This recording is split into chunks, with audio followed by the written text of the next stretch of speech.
इसका मकसद सिर्फ ये है कि जितना हम माइनॉरिटीज़ को जेडीएस पार्टी में सपोर्ट मिलता है, किसी और पार्टी में ना उतनी इज्जत मिलती है, ना उतना सपोर्ट मिलता है। और ये पार्टी बहुत ही पुरानी पार्टी है। ये इस पार्टी के जो हाई कमांड लीडर हैं, जो देवेगौड़ा साहब, वो आज पूरे हिंदुस्तान के सीनियर लीडर हैं, पूरे हिंदुस्तान के सीनियर पॉलिटिशियन हैं। तो उनकी लीडरशिप में, कुमाराना की लीडरशिप में, हमारे सलीम साहब हमारे प्रेसिडेंट की लीडरशिप में, इमरान साहब की लीडरशिप में इंशाअल्लाह सुम्मा इंशाअल्लाह हमारा मिशन यही है कि 2003 में कुमाराना को फिर से 2023 में कुमाराना को फिर से सीएम बनाएंगे। सर, आपको जिस तरह से अभी पोस्ट दिया है, जेडीएस भी आज देने वाले हैं, आपको क्या लगता है कि आपको आपके मोहल्ले के लोग सपोर्ट करेंगे या आपकी बात को मानेंगे, क्योंकि आप दूसरी पार्टी में भी रह चुके हैं? इंशाअल्लाह साहब ज़रूर मनाएंगे, घर घर जाएंगे, पूरे येड़ी चोटी का जोर लगा के मेहनत पड़ेंगे इंशाअल्लाह ताला। हमें उम्मीद है अल्लाह पाक से इंशाअल्लाह हमें सक्सेस ज़रूर मिलेगी। वरहमतुल्लाहि वबरकातुहू। आज जो भी आपकी मीडिया जो यहाँ पे आई है, आज स्पेशली दूसरे पार्टी से या तो इसी पार्टी में रहकर काम ना करते हुए जो नाराज़गी जता रहे थे, वो लोग फिर से घर वापसी होके आज रीजॉइनिंग प्रोग्राम रखे हुए थे हमारे बड़े साहब देवेगौड़ा साहब के लीडरशिप में, और शफीउल्लाह साहब और हमारे उमेश इमरान उनके नेतृत्व में एक छोटा सा एक प्रोग्राम रखा हुआ था, जिसमें बड़ी तादाद में लोगों ने ज्वाइनिंग दी है। इंशाअल्लाह आने वाले दिनों में और ज़्यादा से ज़्यादा लोग जेडीएस में जुड़ेंगे। और आज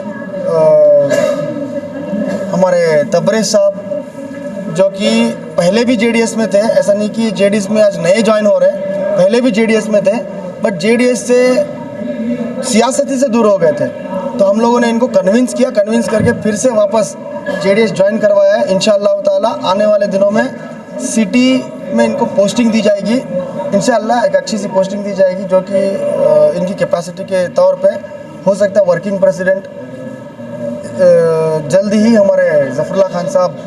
और आज के दिन में कितना आदमी ज्वाइनिंग हुए सर आपके जेडीएस पार्टी में? 25 लोग ज्वाइन हुए हैं सर, 25, जिसकी एक की कैपेसिटी हज़ार की कैपेसिटी है, वैसे लोग हैं। स्ट्रेंथन लोग 25 लोग हमारे आज ज्वाइन हुए हैं। हर 2 दिन में ज्वाइनिंग चल रही है। ये आज आप लोग आ गए, इसीलिए आपको नज़र आ रहा है कि आज ज्वाइन हुए करके। हर 2 दिन या 3 दिन के अंदर एक मीटिंग ऐसी मुनक़िद की गई है। शिवाजी नगर में आप देखिए, पिछली वीक भी 50 लोगों की ज्वाइनिंग हुई थी। आने वाले दिनों में जैसे कि हफ्ते नेक्स्ट मंगल में भी एक ज्वाइनिंग प्रोग्राम है, और बहुत ही जल्द 30 तारीख इसी महीने बड़े साहब इंस्ट्रक्शंस दिए हैं कि बड़े पैमाने पे ज्वाइनिंग प्रोग्राम, और जो भी इस कोरोना के महामारी में हमारे जेडीएस के जितने लोगों ने भी काम किया है उनको सम्मानित किया जाएगा 30 तारीख को। और उसी तरीके से हमारे देवेगौड़ा साहब मुसलमानों को बीबीएमपी में कितने सीट देने वाले हैं, ये भी उसी दिन अनाउंस करेंगे इंशाअल्लाह। तो इतने आदमी ज्वाइन हो रहे जेडीएस में, आने वाले चुनाव में आपका क्या इरादा है? सर देखो, 75 सीट्स देवेगौड़ा साहब ने प्रॉमिस किए हैं कि 75 सीट्स देंगे करके बोल के, जिसमें से इंशाअल्लाह जहाँ भी हमारे उम्मीदवार जो कि सोशल एक्टिविस्ट हो या तो रेप्यूटेड पर्सन हो, हम लोग उनको चुनेंगे और उनको चुन के हम लोग सीट देंगे इंशाअल्लाह। फेस वैल्यू बहुत इम्पोर्टेंट है यहाँ पे, पैसे के साथ साथ। तो तमाम कर्नाटका के अवाम को और जेडीएस के जितने भी वेलविशर्स हैं तमाम को मेरी तरफ से और माइनॉरिटी टीम की तरफ से दिल की गहराइयों से सलाम। सबसे पहले मैं मुबारकबाद देता हूं हमारे बड़े भाई तबरेज़ को कि उन्होंने जेडीएस में ज्वाइन हुआ। उन्होंने बहुत ही एक ऐसा फैसला किया है जो आने वाले दिनों में उन्हें भी फ़ायदेमंद होगा, कौम के लिए भी फ़ायदेमंद होगा और जेडीएस पार्टी के लिए भी फ़ायदेमंद होगा। और मैं शुक्रिया अदा करता हूं हमारे सदर साहब का, माइनॉरिटी के प्रेसिडेंट जनाब सलीम पाशा साहब का, कि इन्होंने तबरेज़ भाई को और हम जैसे नौजवानों को एक मौका दिया सियासत में हिस्सा लेने के लिए और कौम के वास्ते आवाज़ उठाने के लिए। मेरे दोस्तों, आप तमाम जानते हैं कि माइनॉरिटी के साथ माइनॉरिटी में तो सिख, बौद्ध, जैन, क्राइस्ट, मुस्लिम ये सारी ज़ातें आ जाती हैं, लेकिन स्पेशली ज़्यादातर मुसलमानों को किस तरह से ट्रीट किया जा रहा है हिंदुस्तान में।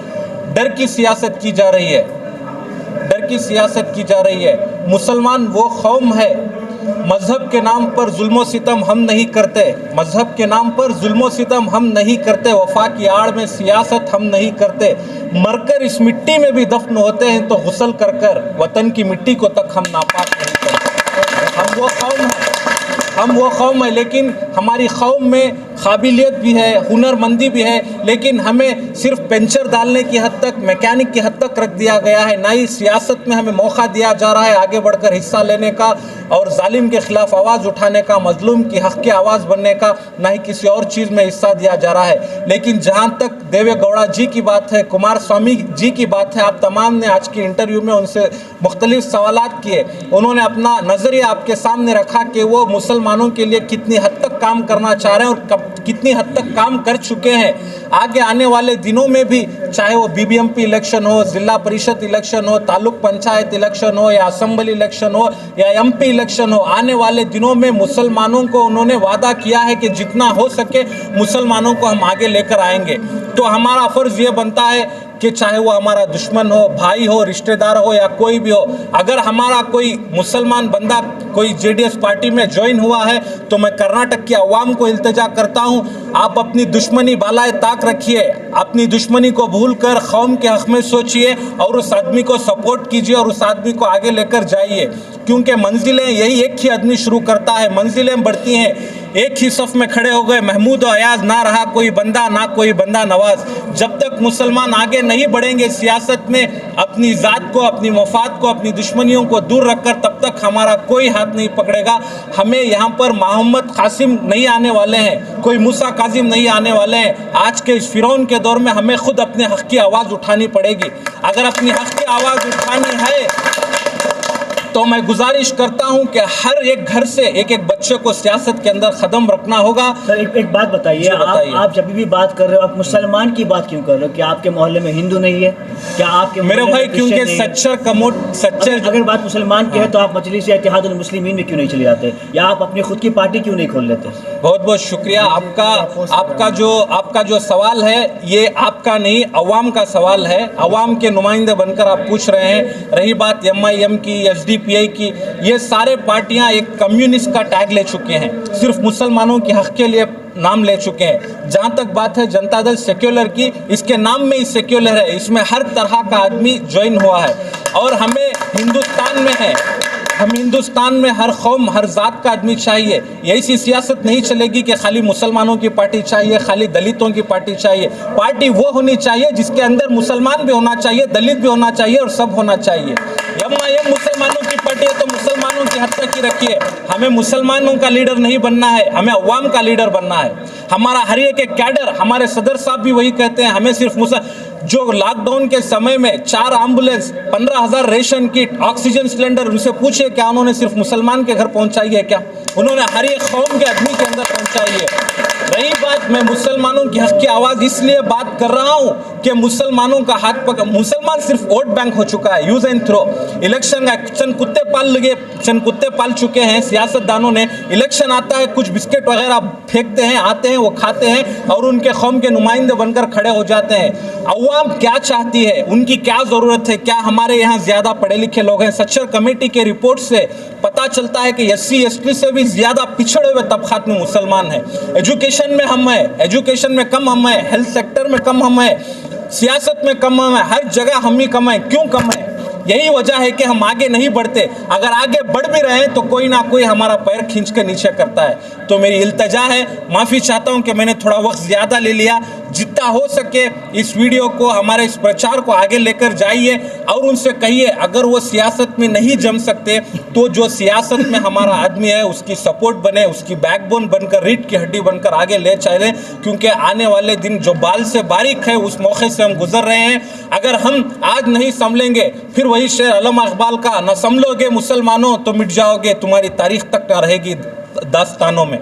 इसीलिए जो आगे बढ़ रहे हैं उनका साथ दें। ऐसे नुमाइंदे सलीम भाई हैं, तबरेज़ भाई हैं, हमारे साजिद पाशा हैं, शफीउल्लाह साहब हैं, ज़फ़रुल्लाह खान साहब हैं, सबको साथ दीजिए, सबको आगे लेके जाइए। मेरा नाम इमरान पाशा है।